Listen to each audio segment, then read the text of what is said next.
7:27 पर रोजाना दोपहर 2:27 पर। समय का टॉर्चर तो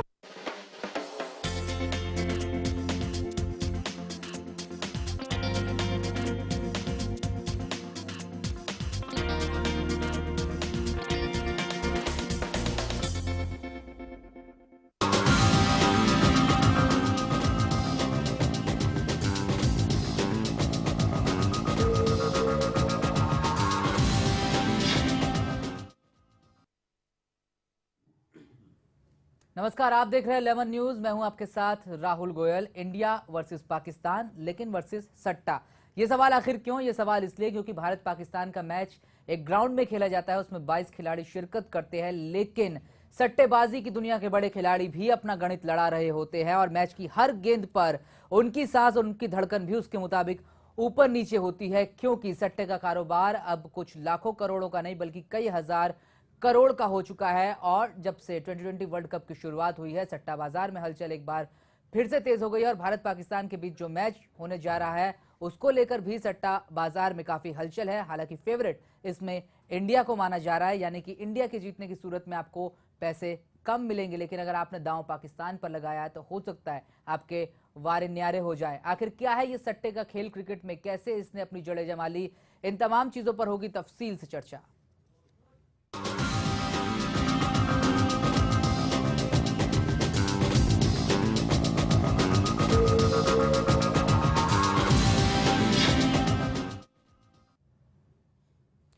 तो सट्टा एक मिस्ट्री है, लेकिन इस मिस्ट्री की अपनी एक हिस्ट्री है। वो हिस्ट्री क्या कहती है? दरअसल क्रिकेट में सट्टे की शुरुआत कब से हुई, कब से मैच फिक्स होने लगे, इन तमाम बातों पर चर्चा होगी। और जो भारत पाकिस्तान का मैच आज खेला जाना है ढाका में, उसको लेकर किस तरह की हलचल है सट्टा बाजार में, ये भी जानने की कोशिश करेंगे। हमारे साथ हमारे वरिष्ठ सहयोगी, वरिष्ठ संवाददाता बलजीत परमार जी मौजूद हैं स्टूडियो में। बलजीत सर, बहुत बहुत स्वागत है आपका। और इसके अलावा हमारे साथ सैयद परवेज भी जुड़ेंगे कुछ देर में, उनसे भी जानेंगे कि क्या ताज़ा हालात हैं। लेकिन बलजीत सर, आपसे शुरुआत करना चाहूँगा। आपने ये पूरा जिस तरह से अंडरग्राउंड तरीके से सट्टेबाजी का खेल होता है, ये आपने बहुत शुरुआती दौर से देखा है। कब से इसकी शुरुआत मानी जाती है? और कहते हैं कि 80 के दशक में ये दरअसल सारा खेल शुरू हुआ। किस तरह से इसकी बुनियाद रखी गई और क्या इसकी मॉडस ऑपरेंडाई होती है, किस तरह से सट्टा लगता है? देखिए, 1975 के बाद क्रिकेट के जितने मैच एशिया में खेले जाते थे उसमें बहुत कम टीम्स थी उस टाइम पे। इंडिया, पाकिस्तान, श्रीलंका, तीन ही टीम थी। उसमें अफगानिस्तान नहीं था, बांग्लादेश नहीं था।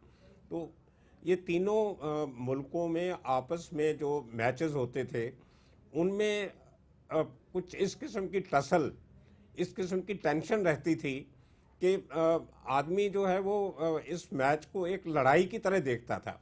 जैसे दो देशों के बीच में मैच नहीं हो रहा है, बल्कि दो देशों के बीच में एक लड़ाई हो रही है। और हर लड़ाई में आपको मालूम है, एक की जीत होती है, एक की हार होती है। तो जो होस्ट कंट्री, जहाँ जिस कंट्री के ज़्यादा सपोर्टर्स मैदान में होते थे, तो उनको यही चाहिए होता था कि हमारा मुल्क जीते। तो ये जो भावनाओं का जो उत्तेजित होना ग्राउंड के अंदर, वो कहीं ना कहीं आपको थोड़ा जुए की तरफ या शर्त लगाने की तरफ बातें, शर्तें शुरू होती थी। इंडिया के प्लेयर और इंडिया के जो सिंपैथाइजर हुआ करते बोलते थे, हमारा कंट्री जीतेगा, तेरी मेरी शर्त लगी, मैं 100 रुपया तेरे को दूंगा। तो ये तो बहुत सालों से चलता आ रहा था। लेकिन जब इंडिया और पाकिस्तान के रिश्ते खराब हुए तो इंटरनेशनल क्रिकेट एसोसिएशन को कोई ऐसी जगह ढूंढनी पड़ी जहां पे इन देशों के मैच बाहर जाके करवाए जा सकें। वो एक उससे नुकसान ये हुआ कि देश के अंदर जो प्लेयर कोई गलती करने से डरते थे, वो एक जो उनको नई वेन्यू मिल गई, एक देश के जहाँ पे अपने देश का कानून लागू नहीं होता और जिस देश में बैटिंग गुनाह नहीं है, वहाँ पे जब मैचेस होने लगे तो ये बैटिंग की बीमारी शुरू हुई। 1978 में शारजा स्टेडियम बनना शुरू हुआ। वहाँ पे एक शेख थे बहुत बड़े, अब्दुल रहमान बखातीर। उन्होंने एक स्टेडियम की कंस्ट्रक्शन शुरू की और 4 साल उस स्टेडियम को बनने को लगे। 1982 में पहला मैच पाकिस्तान और श्रीलंका का हुआ। उसमें श्रीलंकन बहुत कम पहुंच सके और पाकिस्तानी सपोर्टर ज़्यादा मैदान में बैठे थे। उसके बाद जो दूसरा मैच हुआ वो इंडिया पाकिस्तान का हुआ। उसमें जो शर्तों से आहिस्ता आहिस्ता बैटिंग होनी शुरू हुई, क्योंकि इंडिपेंडेंट वेन्यू थी, कोई कानून लागू नहीं होता था, तो इन दोनों देशों की जो क्रिकेट की बैटिंग पाकिस्तान इंडिया की शुरू हुई, ये 1982 में शारजा के वक्तार स्टेडियम में शुरू हुई। बिल्कुल। तो इसको और तफसील से जानेंगे कि दरअसल ये फिक्सिंग का भूत और बैटिंग का भूत कब सामने आया और किस तरह से किन किन खिलाड़ियों पर उंगलियां उठी। परवेज हमारे साथ मौजूद है न्यूज रूम से। परवेज, आज के मैच का अगर मैं जिक्र करूं तो सटोरियों के बाजार में, सट्टा बाजार में भारत जो है वो फेवरेट बना हुआ है। 75 पैसे का भाव भारत पर है, जबकि ₹1.20 भाव जो है वो पाकिस्तान का है। आज के मैच को लेकर हलचल कैसी है और भारत को क्यों फेवरेट माना जा रहा है? क्या भारतीय बैटिंग लाइनअप जिस तरह की है उसकी वजह से उसको स्ट्रांग माना जा रहा है, या फिर क्योंकि हालिया प्रदर्शन कुछ खास नहीं रहा इंडियन टीम का? क्या आज का पूरा सूरत हाल क्या है इस मैच को लेकर? देखिए, आज के क्रिकेट की जगत की अगर हम बात करते हैं तो आज का जो दिन है क्रिकेट जगत के लिए एक बहुत बड़ा है, क्योंकि आज भारत और पाकिस्तान के बीच मैच है, जो कि एक बेहद ही अहम मुकाबला माना जाता है। आपको बता दें कि अब तक की अगर हम बात करते हैं T20s की, अगर खास करके बात करते हैं, तो भारत ने अब तक पाकिस्तान के विरुद्ध 80% मैच जीते हैं और वहीं पाकिस्तान ने सिर्फ 20% मैच जीते हैं। लेकिन पाकिस्तान के भी हालिया प्रदर्शन अगर एशिया कप में देखते हो तो उन्होंने काफ़ी अच्छा प्रदर्शन दिया है। भारत को एशिया कप में टीम ने हराया था, वहीं पर अभ्यास मैच में भी पाकिस्तान ने अच्छा प्रदर्शन किया है। राहुल, बिल्कुल। परवेज, अभी अगर सट्टा बाजार की मैं भाव की बात करूं तो 75 पैसे इंडिया पर भाव है और ₹1.20 पाकिस्तान पर भाव है। इसको लेकर किस तरह से सट्टा बाजार में हलचल है और इंडिया को जाहिर तौर पर यहां भी फेवरेट माना जा रहा है?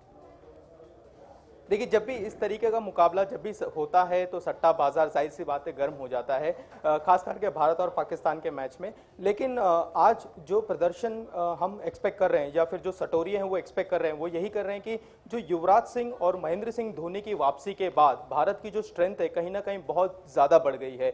वहीं सुरेश रैना भी टीम में है, तो भारत का जो मिडिल ऑर्डर क्रम है वो काफ़ी स्ट्रेंथ है आज की। अगर हम बात करते हैं 2007 के वर्ल्ड कप की, वहीं पर IPL में जिस तरह का प्रदर्शन ये खिलाड़ी देते हैं, तो इन सब चीज़ों को देखते हुए जो भारत का जो दाम है 70 पैसा लगाया गया है। और कहीं ना कहीं जो ज़्यादा जो सटोरी हैं या जो भी सट्टा लगाते हैं वो भारत पर ही लगाएंगे, क्योंकि अगर हम बात करते हैं पाकिस्तान की टीम पे तो पाकिस्तान के पास उतने वेल एक्सपीरियंस्ड बॉलर नहीं है जिन्होंने T20 लीग में अच्छा खेला है। सईद अजमल, मोहम्मद हाफिज कुछ ऐसे ऑलराउंडर है जिन्होंने अच्छा प्रदर्शन मैच में किया है, लेकिन भारत के मुकाबले T20 का जो एक्सपीरियंस भारत की टीम लेकर चल रही है उतना पाकिस्तान के पास नहीं है। राहुल, बिल्कुल।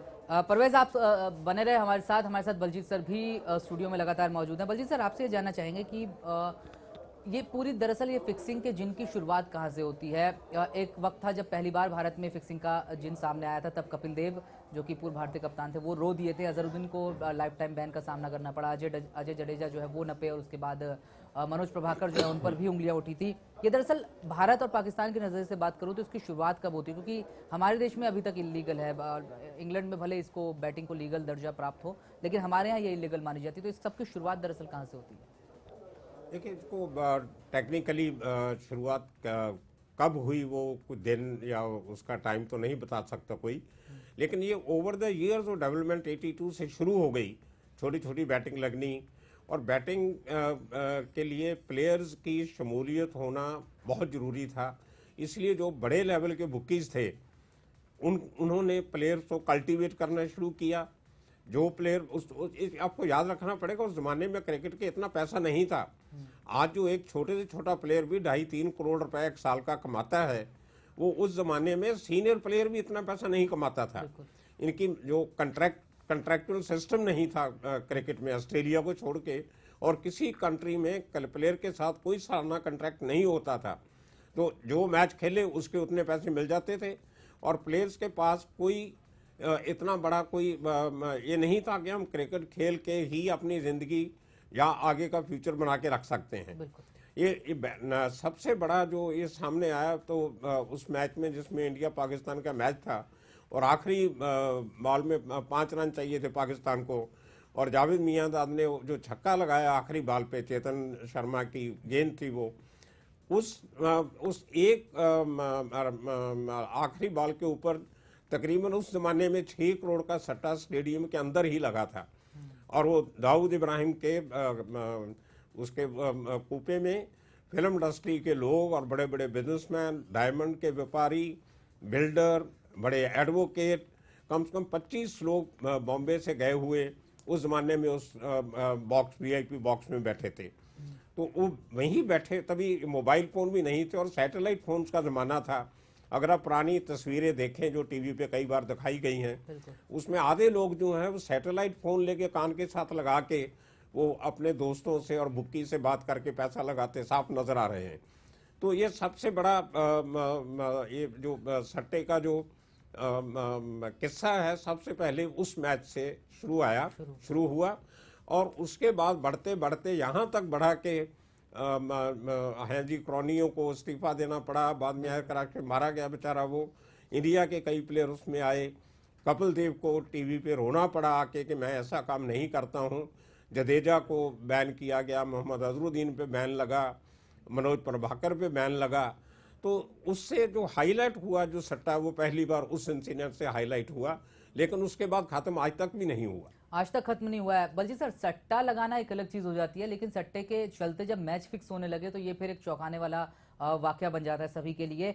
BBC के एक क्रिकेट कॉरेस्पॉन्डेंट रहे हैं जोनाथन एंग्यू, उन्होंने 2001 में एक रिपोर्ट में कहा कि Sharjah has been pinpointed as being the centre of this activity, यानी कि match fixing, and again this is entirely plausible. I would swear under oath that 2 of dozen or so matches I have witnessed on the desert ground over the years were fixed. यानी कि 2 दर्जन से ज्यादा matches जो थे वो fixed रहे, ये जोनाथन एंग्यू का कहना था।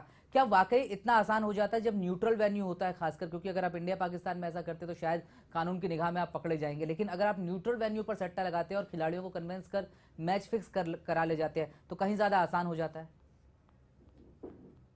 बलजीत सर, क्या बहुत आसान हो जाता है न्यूट्रल वेन्यू पर सट्टा लगाकर? मैंने पहले कहा कि न्यूट्रल वेन्यू पे कानून का डर नहीं होता, लेकिन बाद में लालच इतना बढ़ गया लोगों को, जब एक चौका या एक छक्का लगाने के आपको 50 लाख 60 लाख रुपए मिलने लगे IPL में आके, तो कोई भी प्लेयर जो नए आते हैं बेचारे, उनको लालच होता है। आज के दिन में हिंदुस्तान में कोई 350 से ज़्यादा क्रिकेट के जो प्लेयर्स हैं वो फर्स्ट क्लास क्रिकेट खेल रहे हैं पूरे हिंदुस्तान में, डिफरेंट क्रिकेट एसोसिएशन में। इसी तरह हर देश में, पाकिस्तान में भी, ऑस्ट्रेलिया में, न्यूजीलैंड में यंगस्टर जो हैं वो हज़ारों की गिनती में क्रिकेट खेल रहे हैं, first class second class cricket. उनको अब फाइनल टीम में तो 11 प्लेयर खेलते हैं और 7-8 और एक्स्ट्रा होते हैं, तो फर्स्ट 20 में आने के लिए उन हज़ारों में से, सैकड़ों में से बहुत मुश्किल हो जाता है। और अंदर खाते हर प्लेयर को मालूम होता है कि मैं कभी इंडिया की टीम में आऊँगा या नहीं आऊँगा। तो जब उनको लगता है कि मैं नहीं आ सकता हूँ, तो उनके लिए ये ऑप्शन बहुत क्लियर हो जाती है कि कंट्रैक्ट की तो मुझे 1 करोड़ साल का मिलना ही मिलना है, तो IPL में या दूसरे टूर्नामेंट में फिक्सिंग करके अगर मैं 5-10 करोड़ कमा सकता हूँ तो क्या नुकसान है। ये एक लालच जो है अंदर, और एक अनसर्टेनिटी है, और फ्यूचर की उनको जो सिक्योर करना होता है उसके लिए भी एक बहुत बड़ा ये लालच बन जाता है प्लेयर के लिए बैटिंग करना। बलजीत सर, जब से सख्ती हुई है क्रिकेट में कि सट्टेबाजी ना हो या फिर फिक्सिंग कम से कम ना हो, किस तरह से इन लोगों ने अपनी रणनीति बदली है? जो लोग बुकीज होते हैं, जो लोग मैच फिक्स कराते हैं, वो लोग अब किस तरह की रणनीति के तहत इस सारे काम को अंजाम देते हैं? क्योंकि हाल ही में IPL का जो पूरा मामला सामने आया उसने भी बहुत सारे सवाल उठाए, टीम के मालिकों पे फिर सवाल उठे। क्या अब इन्होंने अपनी रणनीति बदल दी और अब सीधे टॉप के जो लोग हैं उनके जरिए फिक्सिंग की कोशिश होती है? क्या तरीका क्या है अब इन लोगों का? एक इसमें 2 बातें हमें ध्यान में रखनी पड़ेगी। एक तो कानून, बैटिंग के बारे में कानून बहुत लैक्स है। आप शर्त लगाते या जुआ खेलते या मटका लगाते, पकड़े जाते हो तो 250 रुपये की बेल है। पुलिस स्टेशन जाओ, 250 रुपये भरो और घर पे आ जाओ। और इसको सिद्ध करना, इसमें ये ऐसा क्राइम है जिसमें एविडेंस नहीं मिलती आपको। अगर पुलिस आपको पकड़ के उस केस को परस्यू भी करती है तो उसको पुलिस सिद्ध कैसे करेगी कि इस आदमी ने इतने रुपए का जुआ खेला या इतने रुपए की बैटिंग की? उसकी कोई रिसीट नहीं होती, इसकी कुछ रिकॉर्डिंग नहीं है, उसका कोई हिसाब किताब नहीं है। तो इसको लेके भी पुलिस काफ़ी परेशान होती है। लेकिन जो लास्ट जो किस्सा हुआ जिसमें विदु दारा सिंह और मैप्पन और सांदलिया, ये प्लेयर जिसमें आए सब राजस्थान के और चेन्नई के टीम के, इसमें पहली बार पुलिस को एविडेंस मिली जिसमें इनके टेलीफोन कन्वर्सेशन थी, जो उसकी रिकॉर्डिंग पुलिस के पास आई। और पहली बार दिल्ली और मुंबई में रेगुलर केसेस रजिस्टर हुए, चेन्नई में भी हुए, और उनकी तहकीकात भी चल रही है। परवेज हमारे साथ मौजूद है। परवेज, आज के मैच की अगर मैं बात करूं तो क्या पिच क्या कहती है, खिलाड़ियों की परफॉर्मेंसेस क्या कहती है, क्या पाकिस्तान को सस्ते में निपटाने में कामयाब हो पाएगी भारतीय टीम, या फिर चुनौती जो है उसको हल्के में लेने की भूल धोनी एंड कंपनी को नहीं करनी होगी? देखिए, दोनों ही टीम भारत और पाकिस्तान आज के मैच के लिए पूरी तैयार हैं। इससे पहले जो विराट कोहली की तरफ से जो स्टेटमेंट आया था, उन्होंने कहा था कि अब उन्हें सिर्फ इंतजार है कि कब वो मुकाबला होगा, कि वो एशिया कप का बदला वो जल्द से जल्द पाकिस्तान से ले। बांग्लादेश की अगर हम बात करते हैं राहुल जी, तो बांग्लादेश में अक्सर जो है कि ड्यू फैक्टर हमेशा ही जो है कि मुद्दे की बात रहा है। ड्यू फैक्टर जब भी सामने आता है, बॉलर्स को काफी तकलीफ हो जाती है, स्पिनर्स को काफी तकलीफ हो जाती है, जिसके चलते जो है कि अगर आप सेकंड इनिंग करते हैं तो वहां पर कहीं ना कहीं जो बल्लेबाजों को काफी दिक्कतों का सामना करना पड़ता है। राहुल जी, आज के मैच की तैयारियों को लेकर बात करते हैं। धोनी ने ये कहा है कि 180 से 190 रनों तक का अगर टारगेट वो देते हैं पाकिस्तान को, तो उनके लिए जो है कि चिंता का विषय थोड़ा कम होगा। लेकिन अब भी जो है कि महेंद्र सिंह धोनी के लिए जो सबसे बड़ा चिंता का विषय बना हुआ है वो है बॉलिंग डिपार्टमेंट। बॉलिंग में हम अभी कहीं ना कहीं काफी पीछे हैं, लेकिन सुरेश रैना और युवराज सिंह के आने से स्पिनर्स में हमको काफी मदद मिलेगी। राहुल जी बिल्कुल, परवेज बने रहे आप हमारे साथ। बलजीत सर, आपसे ये समझने की कोशिश करना चाहूंगा कि जब पूरे के पूरे मैच फिक्स कराए जाते थे, यानी कि सट्टा सिर्फ हार या जीत पर लगता था, तब शायद आसान रहता होगा पकड़ना ऐसे लोगों को, लेकिन अब स्पॉट फिक्सिंग होने लगी। अब एक एक गेंद, एक एक रन पर जो है वो सट्टा लगता है। ऐसे में एजेंसियों के लिए भी मुश्किल हो गया है इस तरह की सट्टेबाजी को रोक पाना। देखिए, इंटरनेशनल क्रिकेट काउंसिल ने 11 साल पहले एक एंटी करप्शन यूनिट बनाई थी, जिसमें उस टाइम पे स्कॉटलैंड यार्ड के रिटायर्ड पुलिस ऑफिसर जो थे, उनको इस एंटी करप्शन यूनिट का इंचार्ज बनाया गया। उसको देख के बाकी जो कंट्री वाइज बोर्ड थे, सब लोगों ने एंटी करप्शन यूनिट बनाई। इंडिया में भी वो यूनिट है, लेकिन जो कम्युनिकेशन के साधन जो आगे आगे बढ़ते जा रहे हैं, जैसे पहले मोबाइल फ़ोन नहीं थे, मोबाइल फ़ोन आ गए। अब जो और मोबाइल फ़ोन खाली प्लेयर के पास, आप मना भी कर दो उसको, तो उसका जो पोर्टर है, जो और जिस होटल में रुके हैं उस होटल का जो वेटर है, उसके पास मोबाइल फ़ोन है। जो रूम सर्विस का लड़का अंदर जाएगा चाय पानी लेके उनके रूम में, उसके पास मोबाइल फ़ोन है। तो एंटी करप्शन यूनिट जो है वो प्लेयर्स को तो चेक कर सकती है, लेकिन होटल के स्टाफ को सर्च करना उनके दायरे में नहीं है। तो इसका फायदा कहीं ना कहीं प्लेयर्स उठा लेते हैं। और जो ब्रेक्स होती हैं ड्यूरिंग मैचेस, एक प्लेयर को पसीना आ गया तो वो टॉवल मंगवा लेता है इशारा करके, जो प्लेयर वो टॉवल लेके जाता है वो उसको भी मैसेज दे आता है इशारे से, जहाँ उसके कान में आस्ता तो कह दिया। और जो प्लेयर बाउंड्री के किनारे पे फील्डिंग करते हैं, उसके पास जो बाहर जो अटेंडेंट बैठे रहते हैं, और जो प्लेयर उस टीम के पानी की बोतल लेके या जूस की बोतल लेके खड़े रहते हैं, वो उनको इशारा कर सकते हैं, बता सकते हैं। और जो बाउंड्री लाइन के नज़दीक जो लोग जो खड़े रहते हैं देखने वाले मैच, उनमें से बुक्की के आदमी भी ऊंची आवाज़ में बोल के कुछ इशारा कर सकते हो। बहुत सारे कारण हैं जो प्लेयर को आप इन्फ्लुएंस कर सकते हो। तो ये इसको रोकना बहुत मुश्किल है। मेरे हिसाब से करना ये चाहिए उनको, जैसे इंग्लैंड में बैटिंग जो है वो लीगल है, हर किस्म की बैटिंग, घोड़ों की रेस की बैटिंग लीगल है, कुत्तों की रेस जो है उसकी बैटिंग लीगल है, और क्रिकेट की, फुटबॉल की, टेनिस की, बेसबॉल की, हर किस्म की बैटिंग जो इंग्लैंड में है वो लीगल है। और इंग्लैंड की जो सरकार है उसकी जो 70% उनकी जो बजट की कमाई है वो लॉटरी के टैक्सेस से और बैटिंग से जो उनको टैक्सेस मिलते हैं उससे उनकी सरकार चलती है। तो अगर हिंदुस्तान में हम हॉर्स रेसिंग को लीगल कर सकते हैं, आपको मालूम है महालक्ष्मी में घोड़ों की रेस होती है, अगर आप जीतते हो तो ऑन द स्पॉट आपको इनकम टैक्स कट करके फिर बाकी पैसे दिए जाते हैं। अगर इसी किस्म का कोई सिस्टम आप क्रिकेट के लिए या फुटबॉल के लिए भी बना दें तो देश के लिए बेहतर होगा। हजारों करोड़ों रुपए आप साल के बतौर इनकम टैक्स कमा सकते हैं, और प्लेयर्स को हेरा फेरी करने की जरूरत नहीं रहेगी। वो ओपनली अपना खेलेंगे और लोग अपना पैसा लगाएंगे, कमाएंगे, टैक्स देंगे, सबका भला होगा। यानी अगर प्लेयर्स को फिक्सिंग और करप्शन से बचाना है तो पूरी बैटिंग को लीगल कर दिया जाना चाहिए। बलजीत सर, क्या कोई ऐसा मैच या ऐसा वाकया आपको ध्यान है जिस पर सबसे ज्यादा उंगलियां उठी हो उस मैच के रिजल्ट के बाद कि ये मैच जो है काफी हद तक फिक्स लगता है? जावेद मियांदाद की आखिरी गेंद पर छक्के की बात का आपने जिक्र किया, इसके अलावा कोई ऐसा मैच आपके जहन में आता है जिसके रिजल्ट पर बहुत ज्यादा सवाल उठे हो कि ये तो मुमकिन नहीं था और ये हो गया? देखो, शारजा वाले मैच में जिसपे जावेद मियांदाद ने छक्का लगाया था, उसमें हमारे जितने दोस्त थे, बड़े पैसे वाले, मैं तो गरीब आदमी था तभी भी, सब पैसे वाले लोगों ने मेरे सर्कल में 1-1 लाख रुपया 3 लोगों ने लगाया था कि ये मैच भारत जीतेगा, इंडिया जीतेगा ये मैच और पाकिस्तान हार जाएगा आखिरी गेंद पे। लेकिन जब पाकिस्तान जीत गया तो मेरे दोस्तों का 3 लाख तो मेरे जो डब्बे में बैठे थे लोग मेरे बॉक्स में, 3 लाख रुपया तो 6 लोगों में से वो हार गए। आप अंदाजा लगाइए कि जो वीआईपी बॉक्स में जो 1200 लोग डिफरेंट बॉक्स में बैठे थे, उन लोगों ने, जतेंद्र उसमें मैच में गया हुआ था, अनिल कपूर था उसमें, रंजीत था उसमें, ये सब लोगों ने कितने कितने पैसे लगाए होंगे। और फिल्म इंडस्ट्री का बैटिंग से रिश्ता शारजा के मैचेस से ही शुरू हुआ और आज तक वो जारी है। इस लेटेस्ट केस में भी फिल्म इंडस्ट्री के लोग सामने आए और वो मैच मतलब भूल नहीं सकते। जो 1 मिनट पहले तक तो हिंदुस्तान के सैकड़ों जो लोग मैच देख रहे थे वो खड़े होकर तालियां बजा रहे थे जैसे हिंदुस्तान ऑलरेडी जीत गया है। वो नज़ारा मुझे आज भी याद है। हिंदुस्तान जिंदाबाद के नारे लग रहे थे, तिरंगा झंडा लहराया जा रहा था, सब लोग खुश थे और अचानक वो बॉल गिरी, छक्का लगा और पूरे हॉल में पिन ड्रॉप साइलेंस। आप मानोगे नहीं, कुछ सेकंड्स के लिए तो पाकिस्तान के बंदे भी स्टन थे, उनको एहसास बहुत लेट हुआ कि हम जीत गए हैं। तो ऐसा माहौल था वो एक गेंद की वजह से। बिल्कुल।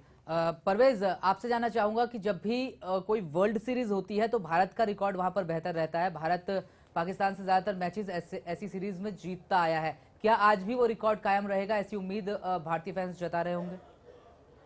जी बिल्कुल, हर कोई यही चाहता है कि आज का जो मैच है भारत वो मैच जीते, क्योंकि जिस तरह से जो भारत का प्रदर्शन रहा है अभ्यास मैच में, भारत ने काफ़ी अच्छा प्रदर्शन किया अभ्यास मैच में। उससे पहले एशिया कप में भी भारत का प्रदर्शन अच्छा रहा है, लेकिन कुछ जो बल्लेबाज है हमारे सलामी बल्लेबाज, बात करते हैं शिखर धवन की या फिर रोहित शर्मा की, इनकी जो शुरुआती पारी होती है काफ़ी निराशाजनक रहती है। अब तक तो निराशाजनक रही है, लेकिन आज हम एक्सपेक्ट करते हैं, भारतीय फैंस एक्सपेक्ट करते हैं कि उनकी जो हमारी जो ओपनिंग हो वो अच्छी हो और एटलीस्ट हम 60 से 70 रन तक हम एक भी विकेट न खोए तो हम एक अच्छी और हम एक मजबूत स्कोर बना सकते हैं। राहुल, बहुत बहुत शुक्रिया परवेज इस तमाम जानकारी के लिए। तो कुल मिलाकर सट्टा बाजार भी इस T20 वर्ल्ड कप के शुरू होते ही गर्म होने लगा है। ऊपर इलेक्शन की वजह से भी सट्टा बाजार में हलचल तेज है। हम अपने कार्यक्रम में ही आपको बता चुके हैं कि 70,000 करोड़ रुपए लोकसभा चुनाव पर भी लग चुके हैं। आने वाले वक्त में भी हम लेमन न्यूज पर ये डिटेल सामने लेकर आते रहेंगे कि किस तरह से सट्टा बाजार इन दोनों बड़े इवेंट्स को कवर करने के लिए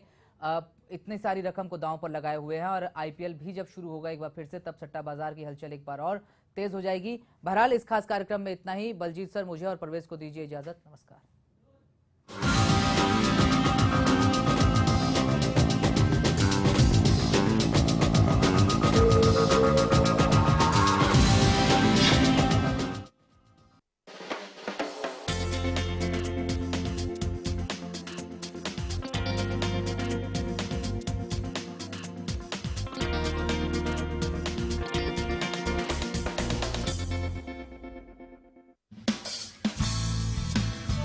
डर के आगे जीत है, ये हमने पढ़ा भी है, लिखा भी है, सुना भी है और देखा भी है। We are in the business of safety and security, but